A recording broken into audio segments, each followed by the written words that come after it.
أعوذ بالله من الشيطان اللعين الرجيم. بسم الله الرحمن الرحيم. الحمد لله رب العالمين والعاقبة للمتقين والجنة للمطيعين والنار للعاصين.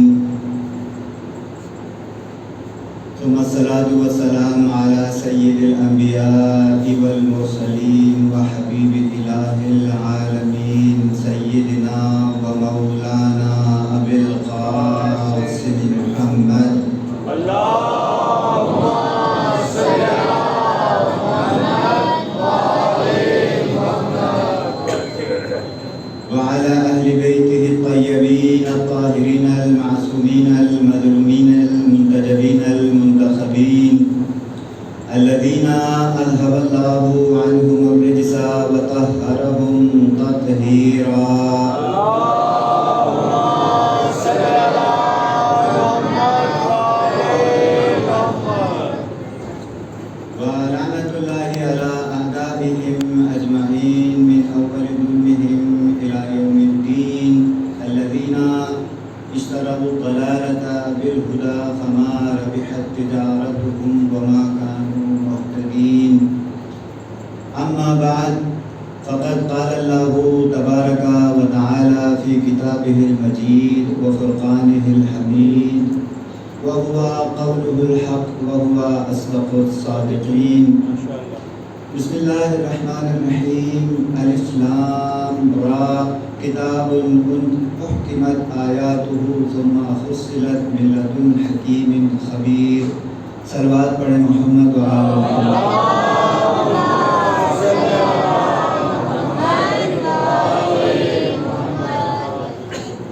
اپنے محسنین کو، اپنے گزشتہ مرحومین کو اپنی ان عبادات، ان عزاداریوں کے ثواب میں شامل کرنے کے لیے ان کی زحمتوں، ان کی محنتوں اور ان کی تربیت پر ان کی قدردانی کرنے کے لیے آج ماہ محرم کی دوسری تاریخ کو بھی اپنی مجلس کے ابتدا میں ہم تمام مؤمنین خاص طور پر وہ مؤمن اور وہ مؤمنات کے جن کا اس دنیا میں کوئی نام لیوا نہیں ہے، چونکہ انہوں نے اپنی پوری زندگی اس دنیا میں محمد و آل محمد کے نام کے ساتھ اپنی زندگی گزاری تھی، لہذا آج ہم محمد و آل محمد کے ذکر کی اس مجلس میں ان سب کو یاد کرنا اپنا فرض سمجھتے ہیں. اسی طرح اس عزاخانے کے جو بانی مرحوم سید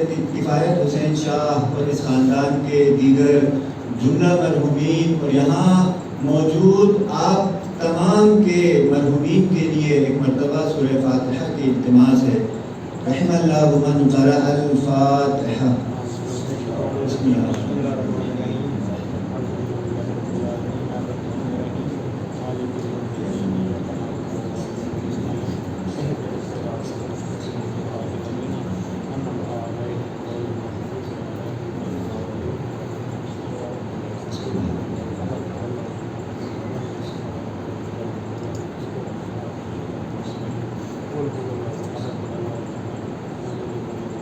ایک مرتبہ پھر بلند آواز میں سلوات پڑھیں.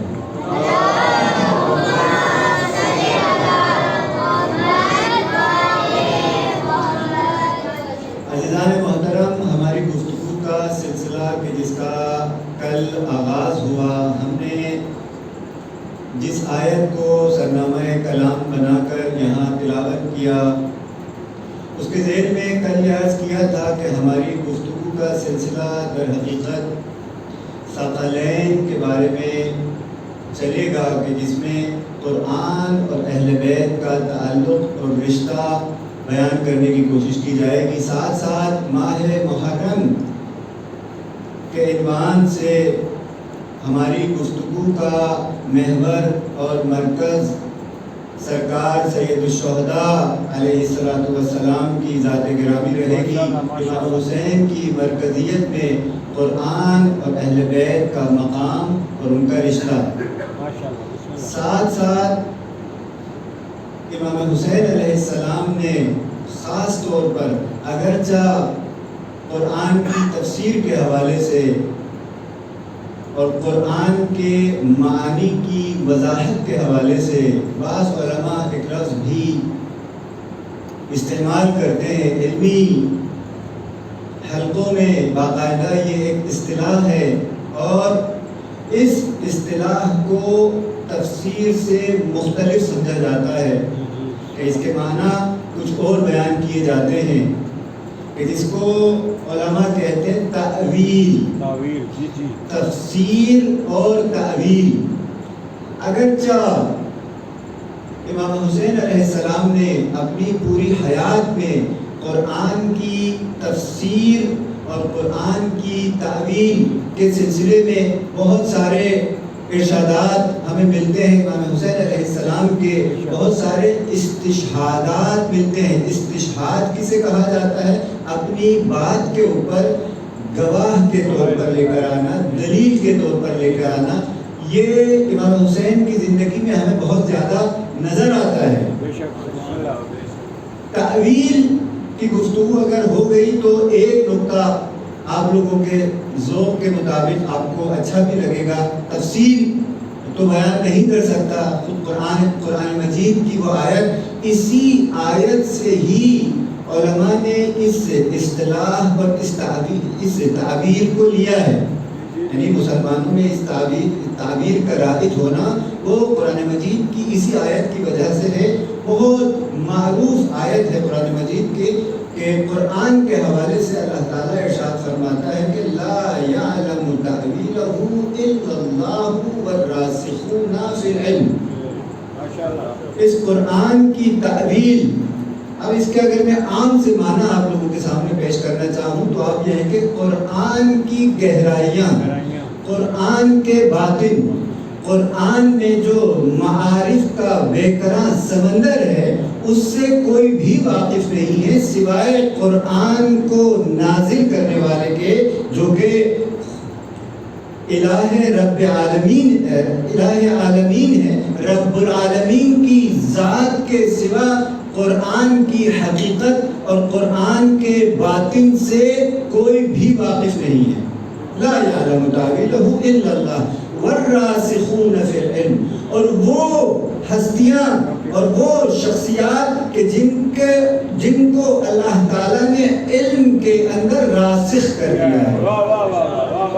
اب اگر آپ ڈھونڈنا چاہیں کہ یہ راسخون فی العلم کون ہے تو ایک ہی گھرانے کے افراد یہ آپ کو کہتے ہوئے نظر آئیں گے تاریخ میں، نحن الراسخون فی العلم، ہم ہی ہیں وہ راسخون فی العلم جو قرآن کے حقائق اور اس کے باطن سے واقف ہیں۔ سلوات پڑھیں محمد۔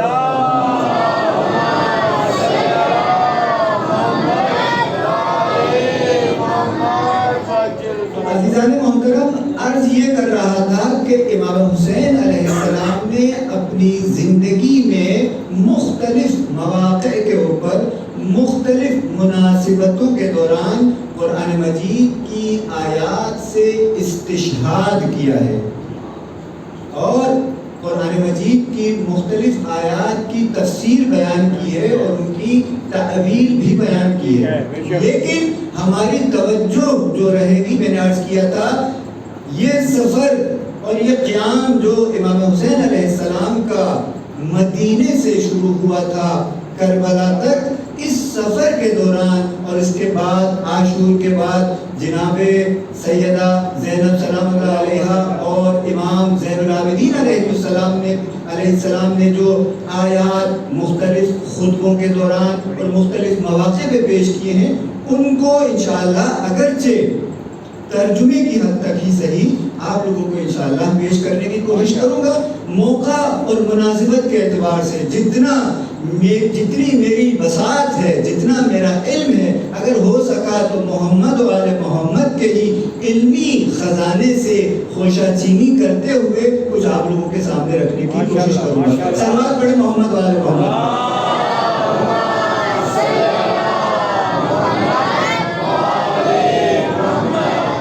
ایک اور اصطلاح آپ لوگوں کو عرض کرتا چلوں کہ روایات کی علماء مختلف تقسیم کرتے کرتے ہیں، مختلف اقسام بیان کرتے ہیں. کچھ روایات کو کہا جاتا ہے روایات تفسیری، یعنی ائمہ کی وہ روایات جو قرآن کی تفسیر کو بیان کرتی ہیں وہ روایات تفسیری کہلاتی ہیں. اب اگر ہم امام حسین علیہ السلام کی جو روایات تفسیری ہیں کہ جس میں مولا نے خود آیت کی تفسیر اور اس کے معنی بیان کیے ہیں، تو شاید یہ ہمارے اس مجلس کے وقت اور اس کی گنجائش سے باہر ہو جائے گا، لیکن پھر بھی انشاءاللہ تبرک کے طور پر موقع مناسبت سے انشاءاللہ ضرور امام حسین کے جو معارف ہیں وہ آپ تک پہنچانے کی کوشش کریں گے. کل ہماری گفتگو قرآن کے متعلق ہوئی تھی. ایک نقطہ، مرکزی نقطہ جس میں ہم نے عرض کیا تھا، سورہ ہود کی یہ ابتدائی آیت نمبر 1 کہ جس کو ہم نے اپنی ان مجالس کے لیے عنوان قرار دیا ہے. ہم نے عرض کیا تھا سورہ ہود انتہائی اہم سورہ ہے قرآن مجید کا. اسی سورے کے اندر ایک آیت پائی جاتی ہے کہ جس کے متعلق یا جس کے نازل ہو جانے کے بعد پیغمبر گرامی اسلام نے فرمایا تھا شیبتنی سورۃ ہود، سورہ ہود نے مجھے برا کر دیا. شیبتنی، سرکار دو عالم فرما رہے ہیں کہ اس سورے کے نازل ہونے کے بعد اتنا سنگین حکم ہے اس سورے کے اندر کہ جس کے بعد پیغمبر فرماتے ہیں کہ شیبتنی سورۃ ہود. وہ سورت وہ کون سی آیت ہے؟ انتہائی مختصر آیت ہے. آپ لوگوں کے علم کے لیے انشاءاللہ مزید آپ لوگ پڑھیں گے، علماء سے سنیں گے اس کی تفسیر اور اس کی تفصیل. یہاں پہ میں تاکہ آپ کے ذہنوں تک یہ مطلب پہنچ جائے، یہ بات موجود رہے، عرض کر رہا ہوں فَاسْتَقِمْ كَمَا أُمِرْتَ. یہ دو الفاظ ہیں قرآن مجید کے جن کے نازل ہو جانے کے بعد پیغمبر گرامی نے ارشاد فرمایا شیبتنی سورۃ ہود. پیغمبر کو اپنے راستے، اپنی تحریک، اپنے قیام، اپنی رسالت، اپنی دعوت کے راستے پر استقامت دکھانے کا حکم ہوا ہے اس آیت میں. فاستقم، اے میرے حبیب، اے میرے رسول، فاستقم، تم استقامت دکھاؤ، کما امرتا، جیسا کہ تمہیں حکم دیا گیا. اس کا مطلب کیا ہوا؟ ایک دفعہ صلوات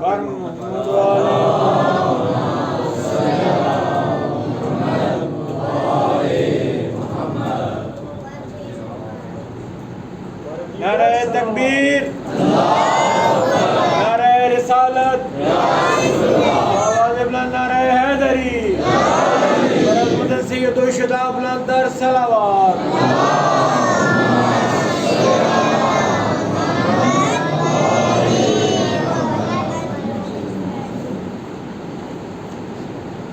اس کا مطلب کیا ہوا؟ فاستقم کما امرت، اے رسول استقامت دکھاؤ، استقامت سے قائم رہو اپنے راستے پر، کما امرت کہ جس طرح تمہیں حکم دیا گیا. اس کا مطلب کیا ہوا کہ اپنے ہدف، اپنے مقصد، اپنے راستے اور خدا کے راستے پر جو قیام ہے اس کے اوپر استقامت دکھانا انتہائی دشوار کام ہے. حتیٰ انبیاء کے لیے بھی اس کی دشواری جو ہے بہت زیادہ ہے.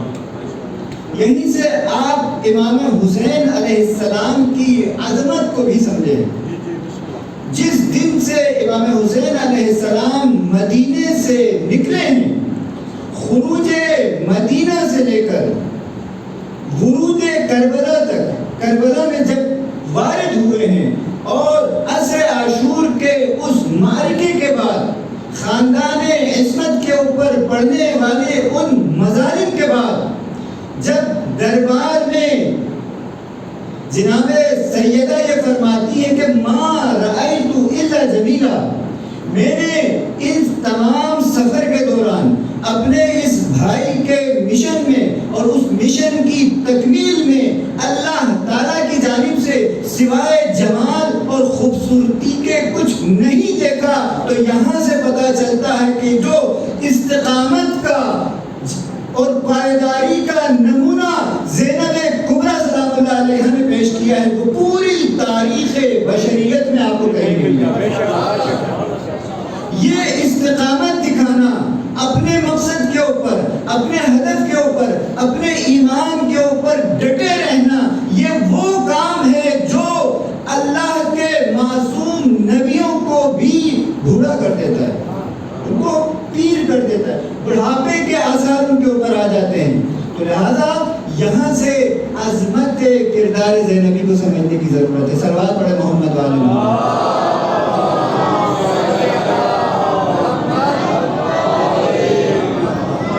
عزیزان محترم، جس آیت کی ہم نے تلاوت کی آپ کے سامنے، ایک مرتبہ پھر اس کا ترجمہ پیش کرتے ہیں۔ کل جو ایک دو نکات آپ لوگوں کے سامنے رکھے تھے ان کی مختصر سی دوبارہ سے یادآوری کر کے آج انشاءاللہ اس میں ایک دو مطالب کا مزید اضافہ کرتے ہیں۔ اللہ تعالیٰ سورہ ہود کی پہلی آیت میں ارشاد فرماتا ہے الف لام را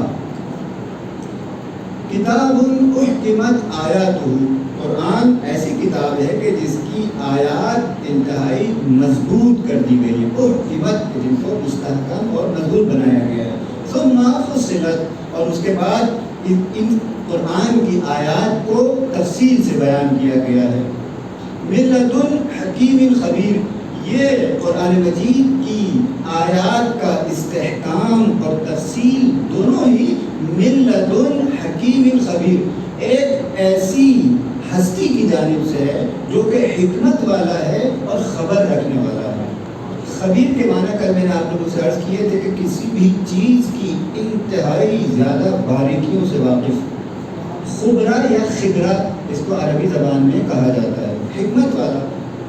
تو لہٰذا ہم نے عرض کیا تھا علامہ طباطبائی اپنی تفسیر میں المیزان میں اس سورے کی جب تفسیر کا وہ آغاز کرتے ہیں تو وہ یہ کہتے ہیں کہ پوری قرآن کی تعلیمات، جس کو ہم اسلام کہتے ہیں، دین کہتے ہیں، اس کا خلاصہ پیش کرتی ہے یہ آیت، یعنی وہ اصول کہ جس کے اوپر اس پوری کائنات کا نظام کھڑا ہے اور دینی تعلیمات کی جو جان اور روح ہے وہ یہ آیت بیان کر رہی ہے۔ سورہ ہود میں اس چیز کو بیان کیا گیا، عرض کیا تھا میں نے، اس کو انشاءاللہ آگے کی مجالس میں دین کی روح اور دین کی اساس کا امام حسین علیہ السلام اور ان کے قیام اور ان کی اس تحریک کے ساتھ کیا تعلق ہے، انشاءاللہ اس کو ہم آگے کی چل کر عرض کریں گے۔ لہذا اسی لیے بار بار اس مطلب کو ہر روز میں دہرا رہا ہوں، وہ بنیادی اصول کہ جو تمام دینی تعلیمات کا عصارہ اور خلاصہ ہے۔ عصارہ اور خلاصہ ہم نے عرض کیا تھا، اردو میں ہم کیا کہتے ہیں اس کو، نچوڑ، یعنی وہ نچوڑ کہ جو جس کے اندر تمام چیزیں موجود ہوں۔ دین کی تعلیمات اگر اکٹھا کر دی جائیں تو وہ عصارہ اور خلاصہ کہلائے گا۔ وہ اصول اور وہ بنیاد اور وہ اساس کیا ہے، فرمایا عرض کیا تھا کہ وہ توحید کا اصول ہے، اللہ تعبدوا الا اللہ۔ آج دوسری آیت میں یہاں ارشاد ہوتا ہے کہ خدا کی بندگی اختیار کرو، صرف خدا کی۔ توحید بنیاد، اساس اور جوہر ہے، اسی توحید کو آپ پھیلائیں گے تو دین کے اصول اور فروعات کی شکل اختیار کر لیتے ہیں۔ یعنی یہ جو دین کی کثرت اور دینی تعلیمات کی وسعت ہے، ان کو اگر سمیٹ لیا جائے تو ایک اصول توحید کا بنے گا۔ اب پوری کائنات کا مقصد، اس کی غرض تخلیق، انسان کی زندگی اور دین، ان تمام چیزوں کا مقصد اور ہدف یہی توحید ہے، انسان کو موحد بنانا۔ توحید تک پہنچانے کے لیے مخلوقات کو توحید کا ادراک اور معرفت حاصل کرنے کے لیے اس دنیا کے کارخانے کا انتظام چلایا گیا ہے۔ صلوات پڑھے محمد والے۔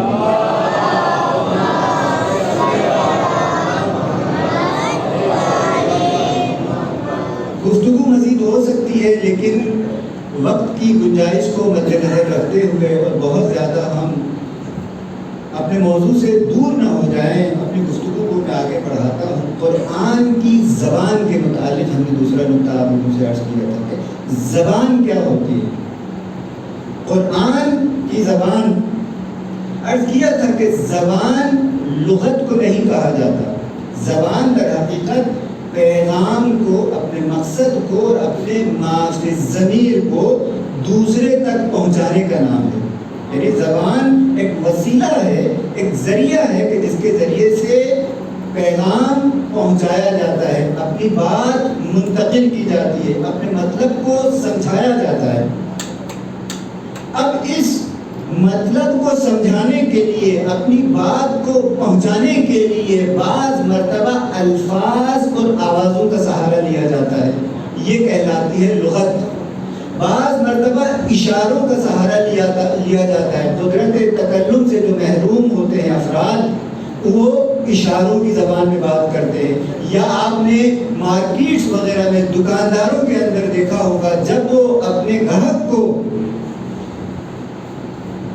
انجانے میں یا ایسی بات کہنا چاہتے ہیں کہ گاہک ہمارا متوجہ نہ ہو، اس کو پتہ نہ چلے، وہ مخصوص اشاروں میں اپنی بات اپنے دوسرے دکانداروں کو یا اپنے شاگردوں کو منتقل کر دیتے ہیں، یہ بھی آپ نے دیکھا ہوگا۔ اور اسی طرح بہت ساری جگہوں پر، حتیٰ بعض لوگ جو ہیں وہ اپنی آنکھوں کے ایک اشارے سے بہت ساری باتیں سمجھا دیتے ہیں۔ تو لہٰذا یعنی وہ بھی ایک زبان ہے، وہ بھی ایک پیغام کو منتقل کرنا ہے، لیکن الفاظ کا سہارا یہاں پر نہیں لیا گیا۔ اسی طرح ہم نے عرض کیا تھا کہ ایک زبان جو ہوتی ہے وہ انسان کے بدن کی زبان ہے، انسان کے بدن کی زبان ہے، کہ جہاں پر جس کو ہم آج کل کہتے ہیں باڈی لینگویج، انسان کے ہاتھوں کے اشارے، اس کے بیٹھنے کا انداز، اس کی آنکھیں، پلکیں، ماتھا، رخسار، جو چیز بھی ہو وہ ایک پیغام منتقل کر رہی ہوتی ہے، ایک بات کو سمجھا رہی ہوتی ہے۔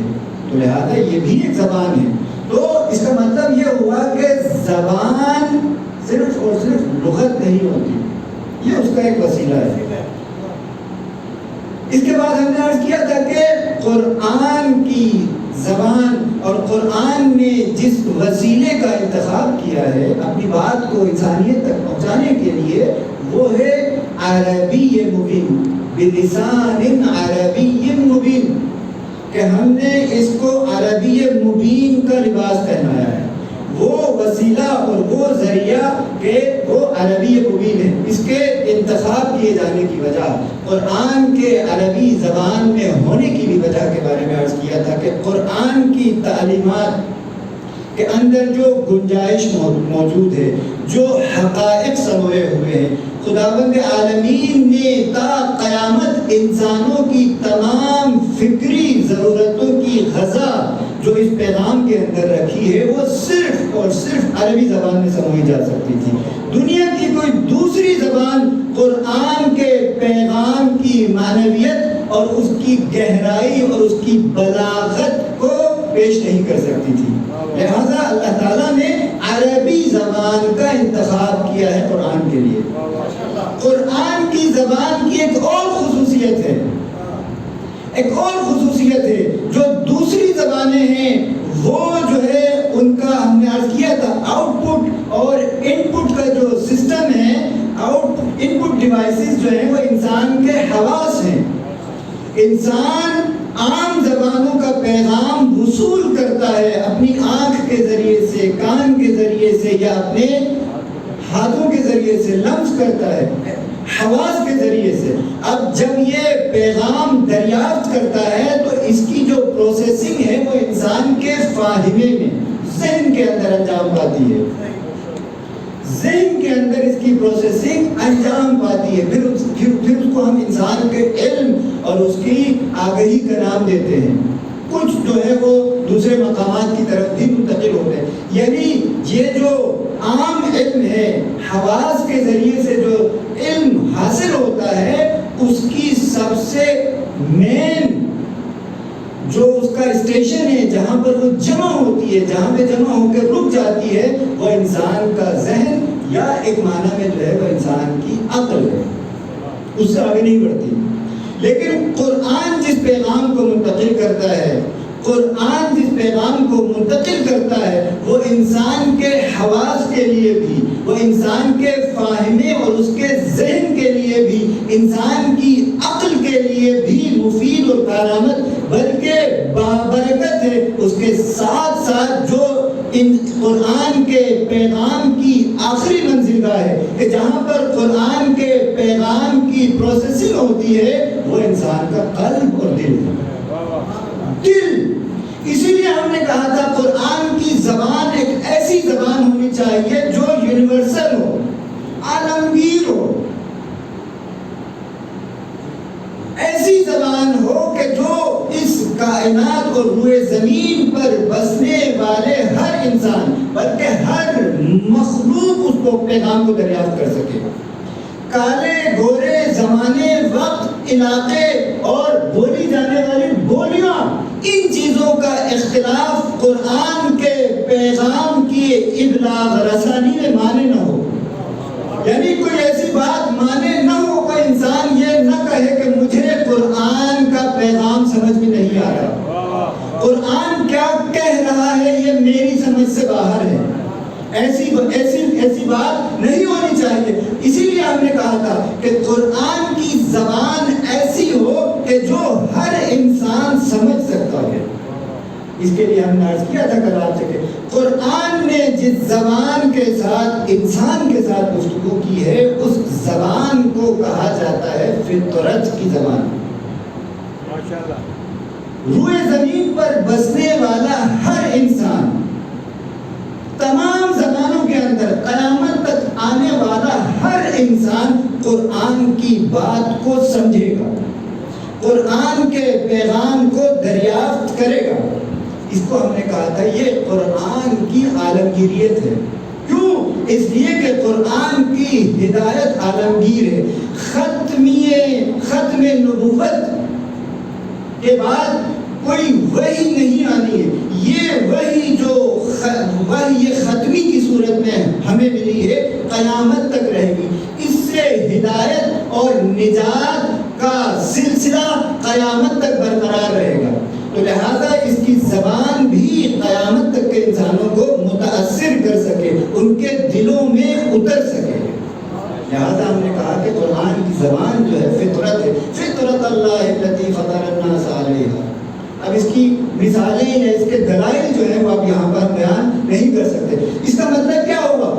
ہم نے عرض کیا تھا زبان در حقیقت کلام کے لیے ہوتی ہے۔ آپ یہ کہتے ہیں کلام کا ایک طریقہ جو ہے یا اس کا وسیلہ زبان ہے۔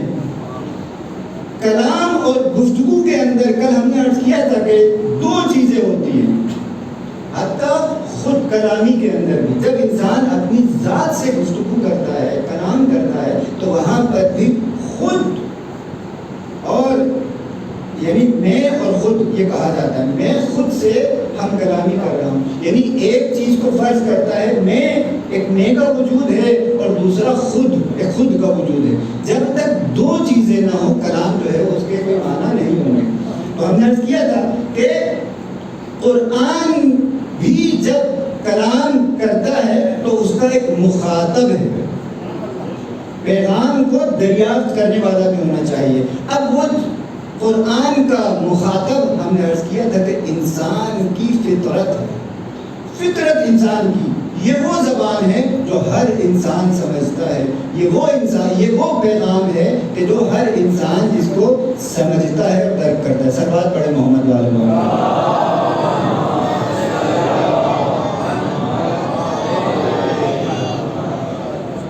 قرآن فطرت کی زبان میں بات کرتا ہے، قرآن کے اصول، قرآن کی تعلیمات، قرآن کے معارف، قرآن کے حقائق فطرت کو پیش کرتے ہیں۔ اسی لیے آپ نے بہت سارے علماء سے سنا ہوگا کہ نبی اور فلسفی کا فرق یہی ہوتا ہے۔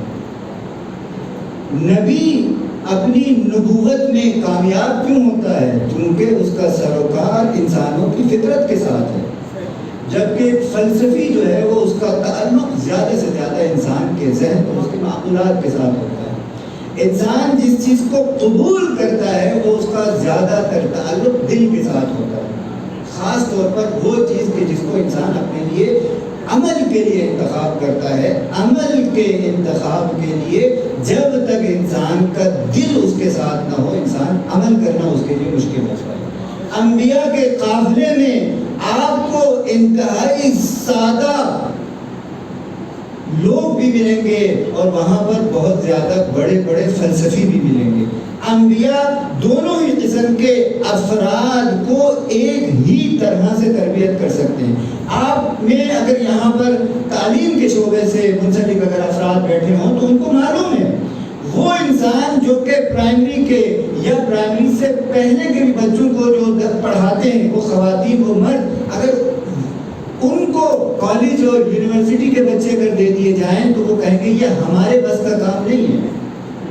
اسی طرح کالج اور یونیورسٹی میں پڑھانے والے استاد، پروفیسر، کئی کتابوں کے مؤلف اگر ان کو 2 سال 3 سال اور 4 سال کے بچوں کے ساتھ چھوڑ دیا جائے کہ آپ ان کو کچھ پڑھائیں سکھائیں تو وہ کہیں گے یہ ہمارا کام نہیں ہے۔ انسان کا جو عقل، انسان کی ان کی جو تعلیم ہے، ان کی جو عقل کی اور ان کے فہم اور علم کی سطح ہے وہ بعض افراد تک محدود ہے، یا انہوں نے جو ٹریننگ حاصل کی ہے، تربیت حاصل کی اسی کے نتیجے میں، یعنی وہ محدود افراد تک اپنا علم منتقل کر سکتے ہیں یا ان کی تربیت کر سکتے ہیں۔ اب انبیاء کو اللہ تعالیٰ نے انسانیت کا معلم اور مربی بنا کر بھیجا۔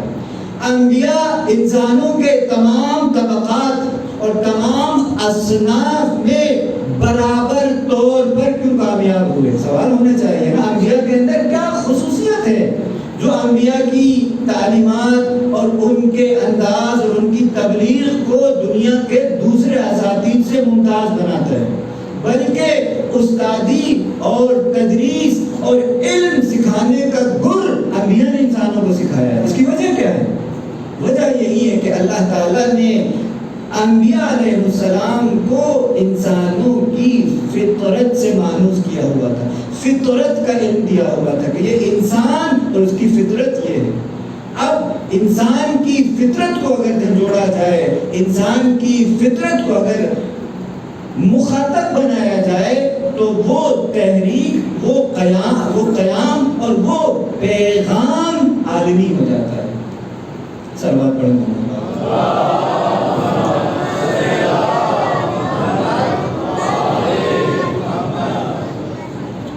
قرآن اور عربی کے حوالے سے ایک سوال بھی ہے بہت اہم، لیکن انشاءاللہ آگے کے دنوں کے لیے ہم اس کو رکھتے ہیں، تھوڑا سا تفصیل سے اس کو پیش کرنا ہوگا، تو انشاءاللہ آگے آنے والے دنوں میں ہم اس سوال اور اس کے جواب کو پیش کرنے کی کوشش کریں گے۔ آج جو ہے قرآن کی عالمگیریت، قرآن کا عالمی ہونا، ہم نے کہا کہ قرآن تمام انسانوں کے لیے ہے، یہ تو ہمارا دعویٰ ہے نا، اس کے اوپر کیا کوئی دلیل ہے آپ کے پاس؟ آپ کہیں کہ قرآن تمام انسانوں کے لیے ہے۔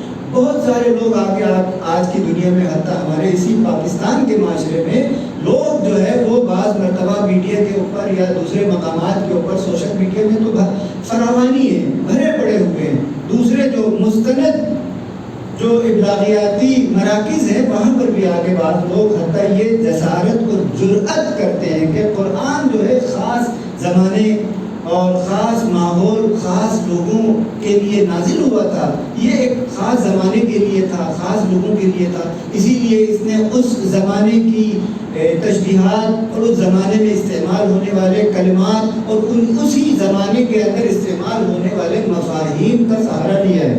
قرآن محدود ہے، تمام انسانوں کو کے لیے نہیں ہے، یا قرآن کا مخاطب پوری انسانیت نہیں ہے، وہ بہت ساری دلائل اور بہت ساری باتیں دیتے ہیں۔ اب قرآن مجید سے ہی 2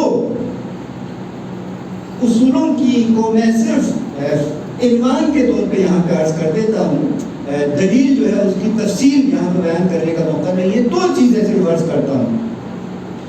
قرآن عالمی ہے، عالمگیر ہے، تمام انسانوں کے لیے ہے اور تمام زمانوں کے لیے ہے۔ کل ہم نے اس کے لیے اصطلاح استعمال کی تھی، عرض کیا تھا کہ قرآن ما برائے تاریخ کتاب ہے، تاریخ میں محدود نہیں ہو سکتی کہ آپ کہیں کہ یہ خاص وقت کے لیے تھی۔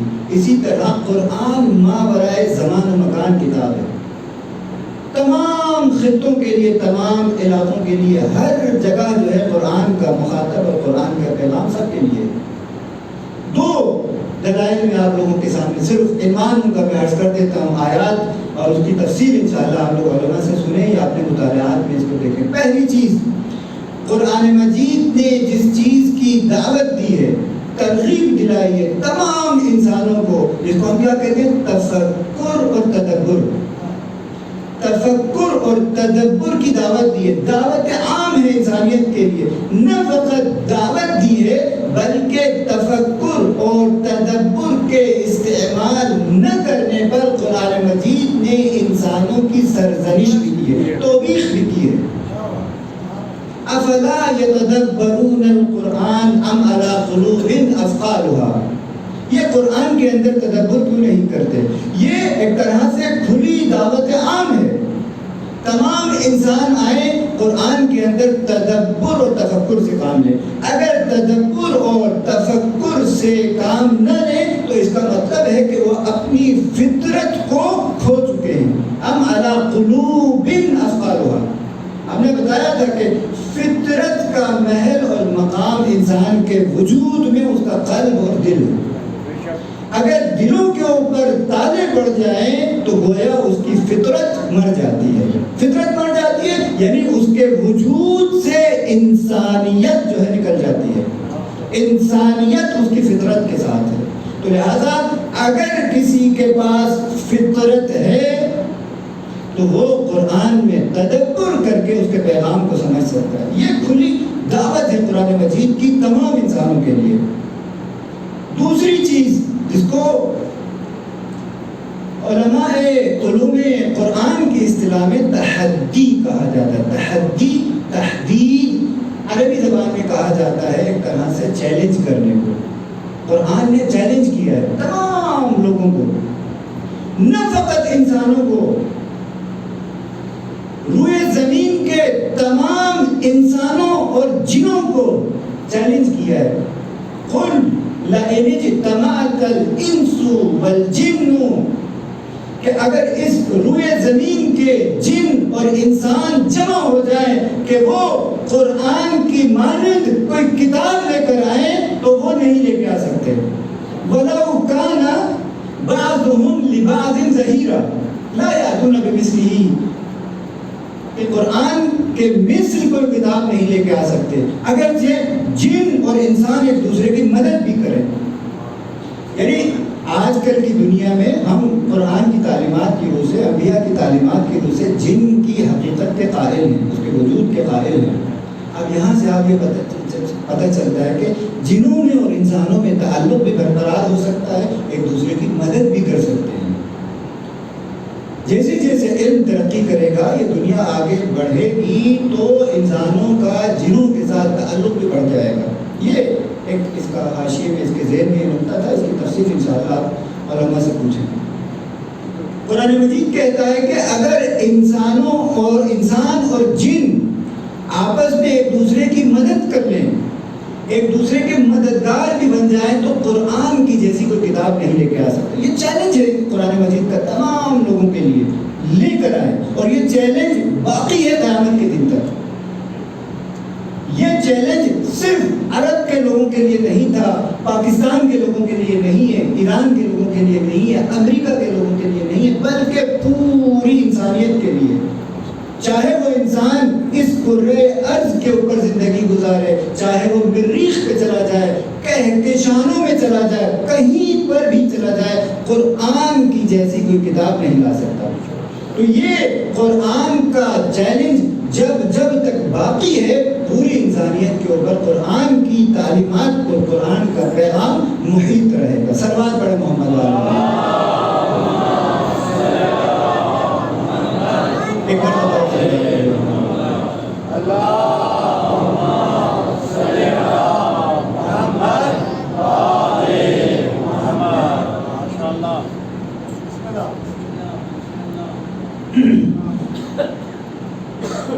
عزیزان محترم، گفتگو بہت زیادہ ہے، اشتیاق بہت زیادہ ہے آپ لوگوں تک اپنی باتوں کو پہنچانے کا، لیکن وقت کے دامن میں اتنی گنجائش نہیں ہے کہ تمام باتوں کو ہم پیش کر سکیں. علماء کے اقوال آپ لوگوں کے سامنے نقل کرتا ہوں، وہ باتیں جو ہم نے اپنے اساتذہ اور بزرگوں سے سیکھی ہیں وہ آپ لوگوں کے سامنے یہاں پیش کرنے کی ہم کوشش کر رہے ہیں۔ ایک مرتبہ صلوات پڑھے اس دعا کے ساتھ کہ اللہ تعالیٰ ہمیں بھی توفیق دے اور ہم سب کے علم اور معرفت کے خزانے میں انشاءاللہ اللہ تعالیٰ مزید اضافہ فرمائے۔ صلوات پڑھے محمد وعلی محمد۔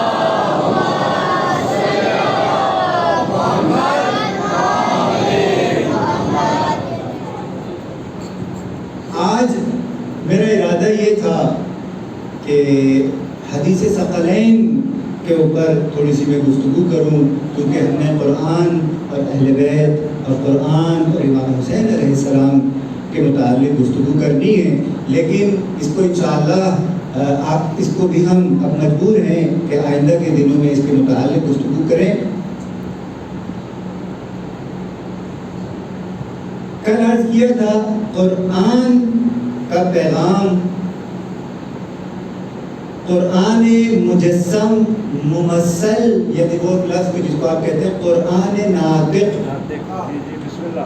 وہ اہل بیت علیہ السلام کی ذوات مقدسہ ہے۔ قرآن کو اگر سمجھنا ہو، قرآن کو اگر دیکھنا ہو تو ہمیں در اہل بیت پہ جانا پڑے گا۔ کل بھی میں نے آپ سے ام المومنین حضرت عائشہ کی وہ حدیث بھی آپ لوگوں کے سامنے نقل کی تھی کہ جہاں پر جب ان سے پوچھا گیا کہ پیغمبر اکرم کا، رسول گرامی اسلام کا اخلاق کیا تھا یا کیسا تھا، تو آپ نے فرمایا کہ کانا خلقہ القرآن، پیغمبر کا خلق اور ان کا اخلاق قرآن تھا۔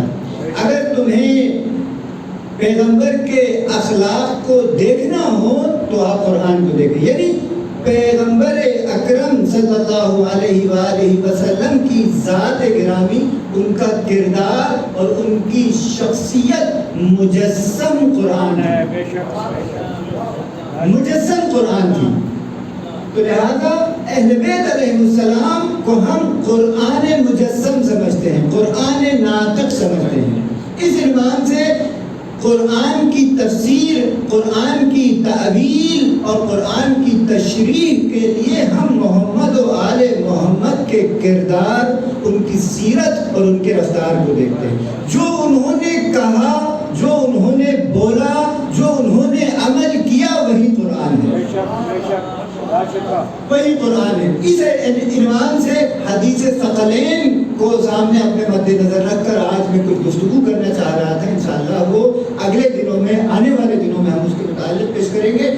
امام حسین نے جب مدینے سے اپنے سفر کا آغاز کیا ہے کربلا کی جانب، کل ہم نے عرض کیا تھا مختلف مقامات پر قرآن مجید کی مختلف آیات کی تلاوت فرمائی ہے۔ شیخ صدوق نے یہ روایت نقل کی ہے، اگر میں غلطی نہیں کر رہا تو امام مولا امام جعفر صادق علیہ السلام سے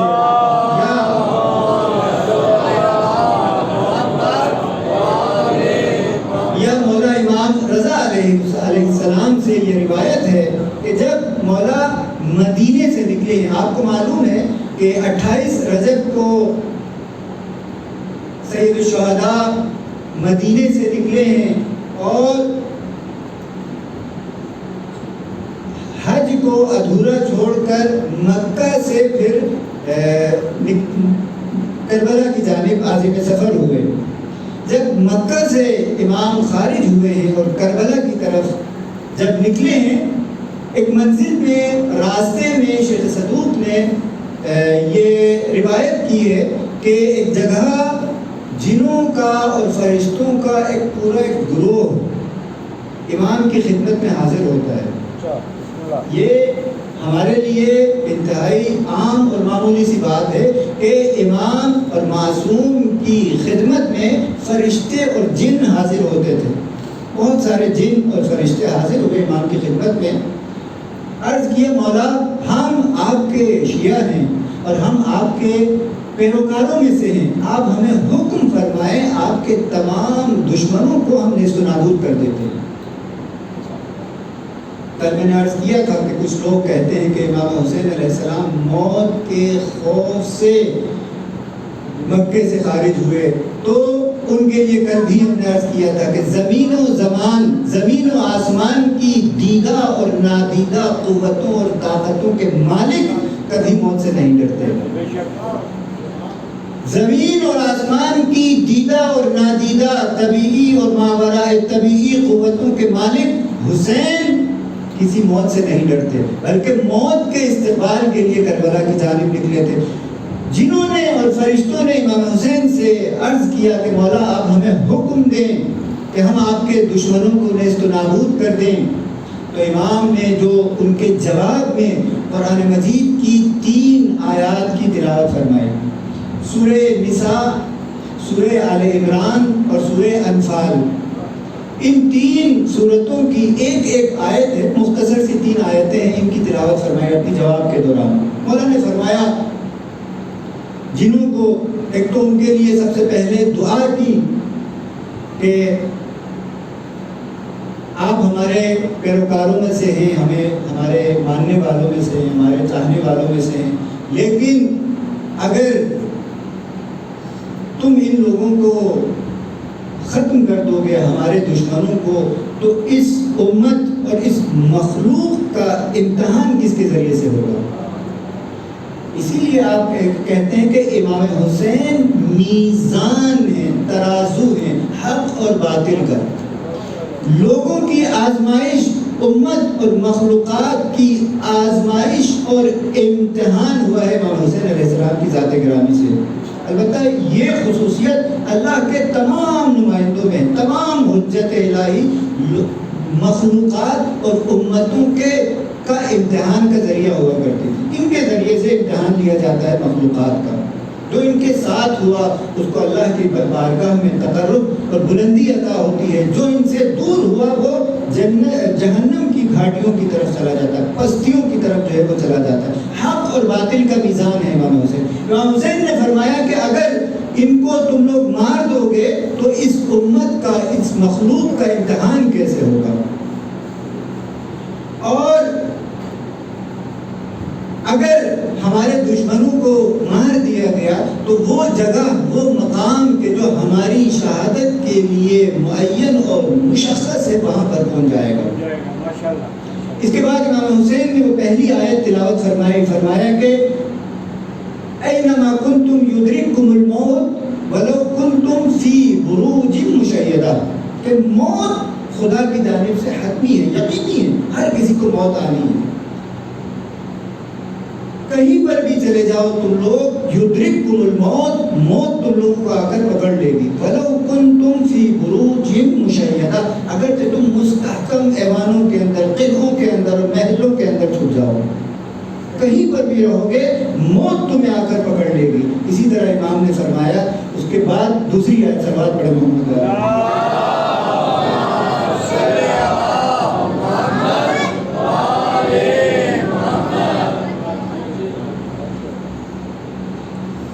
فرمایا یہ بھی قرآن میں ہے کہ لَبَرَزَ الَّذِينَ كُتِبَ عَلَيْهِمُ الْقَتْلُ إِلَى مَضَاجِعِهِمْ.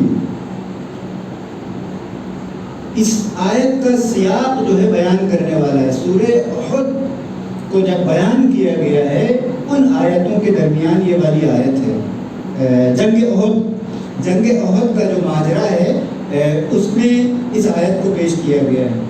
لَبَرَزَ الَّذِينَ كُتِبَ عَلَيْهِمُ الْقَتْلُ إِلَى مَضَاجِعِهِمْ. اگر گھروں میں بھی یہ لوگ رہتے، اگر تم لوگ گھروں میں بھی بیٹھے ہوتے، تو وہ لوگ کہ جن کی شہادت لکھ دی گئی ہے، جن کا اللہ کی راہ میں قتل ہونا لکھ دیا گیا ہے، وہ نکل کھڑے ہوتے الی مضاجعہم، اپنی قتل گاہوں کی طرف. یعنی جو خدا نے مقرر کیا ہوا ہو وہ ہو کر رہے گا. دوسری بات امام حسین نے یہ عرض کی فرمائی. اس کے بعد امام نے ان فرشتوں سے اور ان جنوں سے یہ کہا کہ اس لیے آپ جو ہے یہ کام نہ کریں. فرشتوں نے دوبارہ اور اجنہ نے دوبارہ امام حسین علیہ السلام کی خدمت میں عرض کی، اگر آپ کا حکم نہ ہوتا اور آپ کا حکم ماننا ہمارے اوپر واجب نہ ہوتا تو ہم آپ کے تمام دشمنوں کو مار دیتے. آپ کے تمام دشمنوں رہے تھے، اس کے بعد امام حسین نے تیسری اس آخری آیت کی تلاوت فرمائی. فرمایا کہ لِيَهْلِكَ مَنْ هَلَكَ عَنْ بَيِّنَةٍ وَيَحْيَى مَنْ حَيَّ عَنْ بَيِّنَةٍ. یہ جو موت اور زندگی کا سفر ہے یہ دلیل کی بنیاد پر ہوتا ہے. لِيَهْلِكَ مَنْ هَلَكَ عَنْ بَيِّنَةٍ، جو موت جو ہلاک ہو، ہلاکت کی جانب جائے. عن بینۃ، بینہ کہا جاتا ہے دلیل کو، گواہ کو، مضبوط ٹھوس دلیل کو، دلیل کے ساتھ ہلاکت کی طرف بڑھے. ویحیی من حی عن بینۃ، اور جو زندگی جس کو ملے، جس کو حیات نصیب ہو، اس کی حیات بھی، اس کی زندگی بھی دلیل کے ساتھ ہو. صلوات پڑھے محمد وعلی محمد.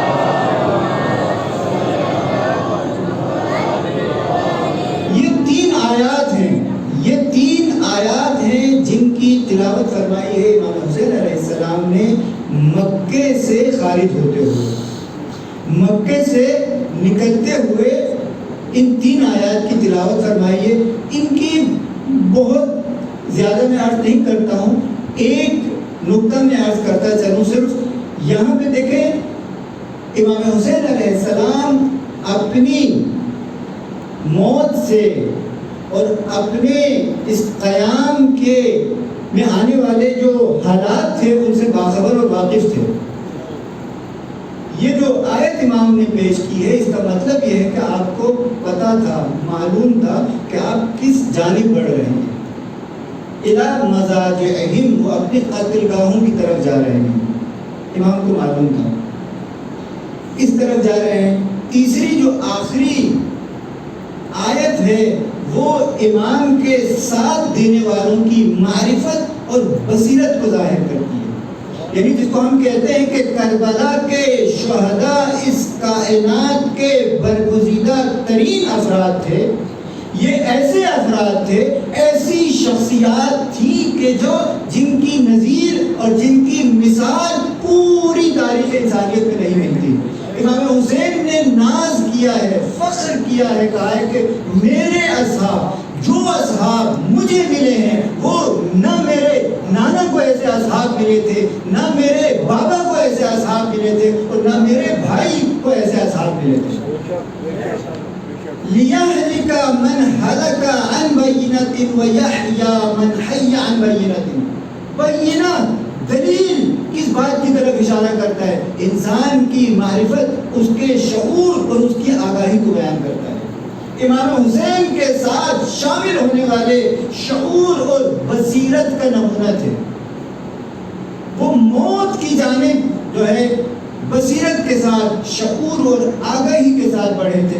بالکل اسی طرح امام حسین کے مقابلے میں آنے والے لوگوں کی پستی کو بھی ظاہر کرتا ہے کہ یہ ان کی ہلاکت بھی یہ بینہ اور ان کے پورے شعور کے ساتھ ہے. ان کو اپنے انجام کا پتہ ہے. اگر آج نہیں تو آگے چل کے ان کی ہلاکت یہی حسین اور اس کا قیام بنے گا. حسین کے ساتھ رہنے والے ابدی حیات کے مالک ہوں گے، اور حسین کے جو مقابلے میں ہیں ان کے لیے ابدی ہلاکت ہے. ہلاکت یعنی ان کی وہ ختم ہو جائیں گے، مٹ جائیں گے. اور ہوا بھی ہے. آگے چل کے امام حسین کے مقابلے میں آنے والی تمام قوتیں، تمام افراد، ان کا ظاہری وجود بھی ختم ہو گیا. اور اس کے بعد جس مقصد کے تحت انہوں نے امام حسین کے مقابلے میں آئے تھے، امام حسین کو شہید کیا تھا، وہ ان کو مقصد بھی نہیں ملا. اسلام بالکل اسی طرح باقی ہے کہ جس طرح امام حسین علیہ السلام باقی رکھنا چاہتے تھے. صلوات پڑھے محمد والے.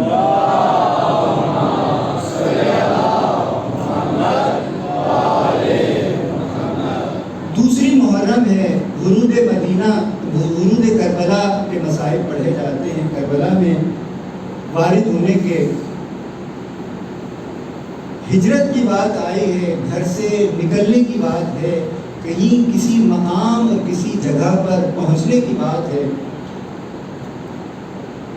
ایک انقلاب، ایک قیام، ایک تحریک، ایک حرکت اس کا آغاز ہوا تھا.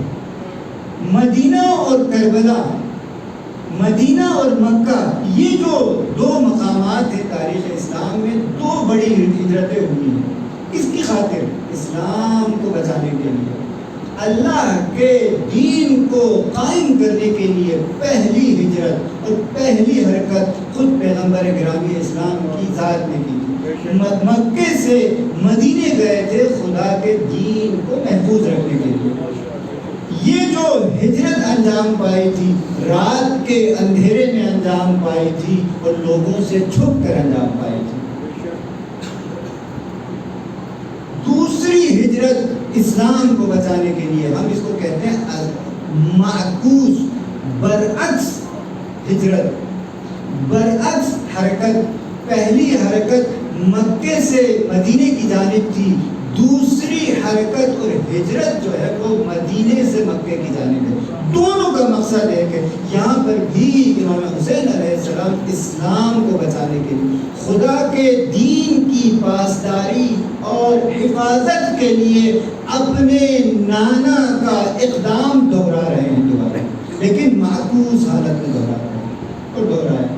لیکن مکے میں بھی امام حسین علیہ السلام کو رہنے نہیں دیا گیا۔ حالات اس طرح سے ہوئے کہ امام حسین کربلا کی جانب روانہ ہو گئے۔ مصائب یہاں پر پیش کیے جاتے ہیں، مختصر سے مصائب انشاءاللہ آپ لوگوں کے سامنے رکھتا ہوں۔ اس ہجرت کو یاد رکھیں، امام حسین کے اس مقصد کو یاد رکھیں۔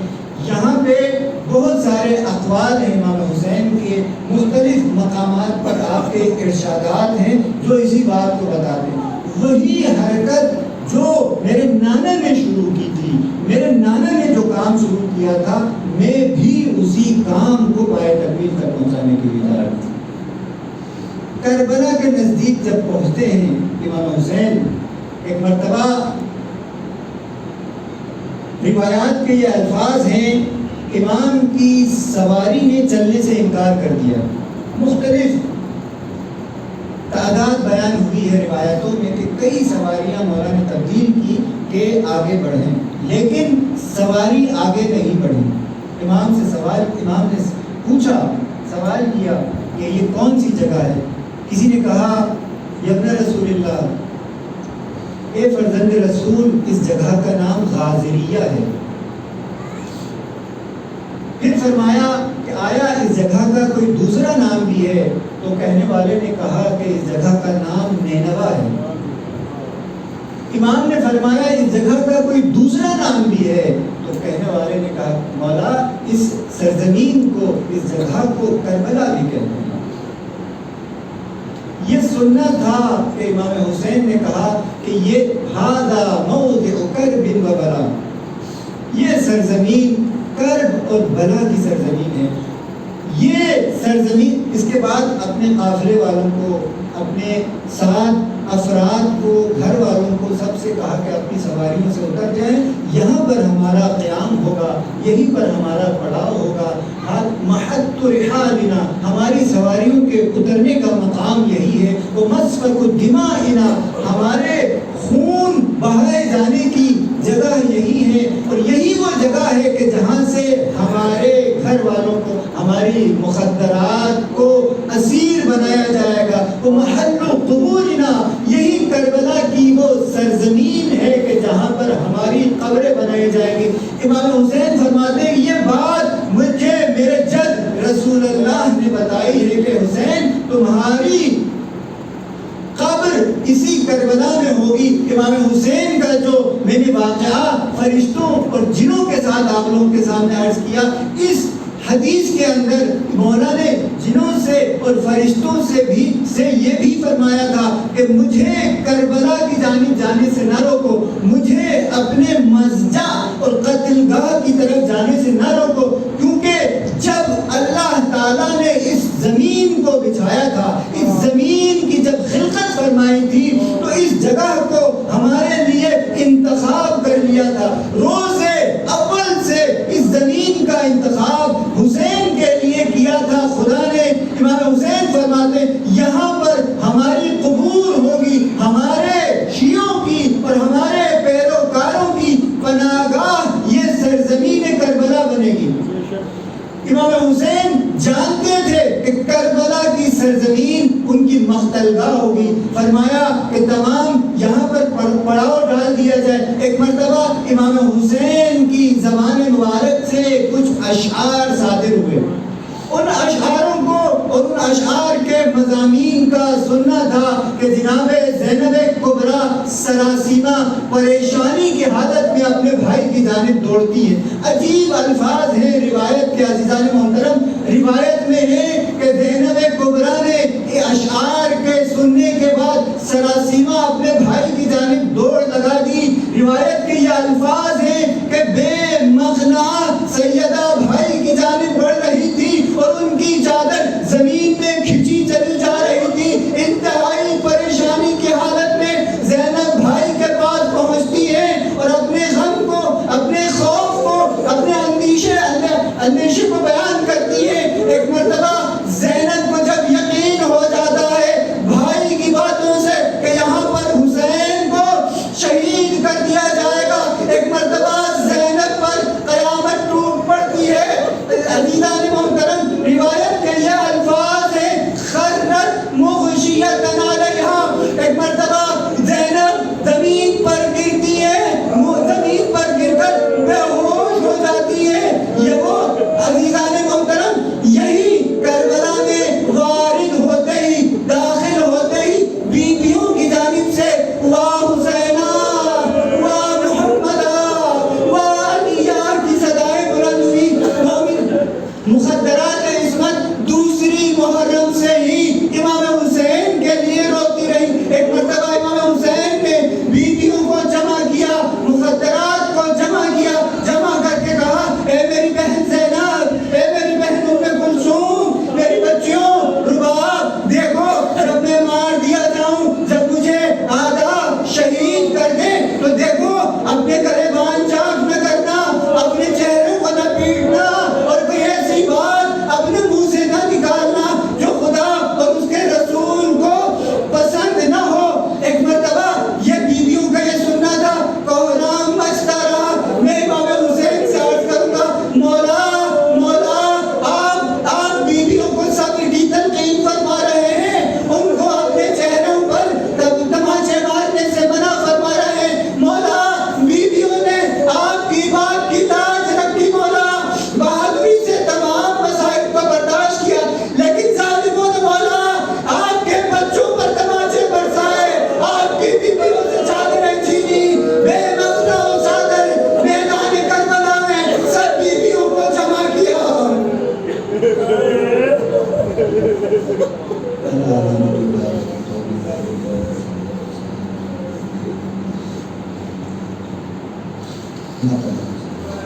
ذکر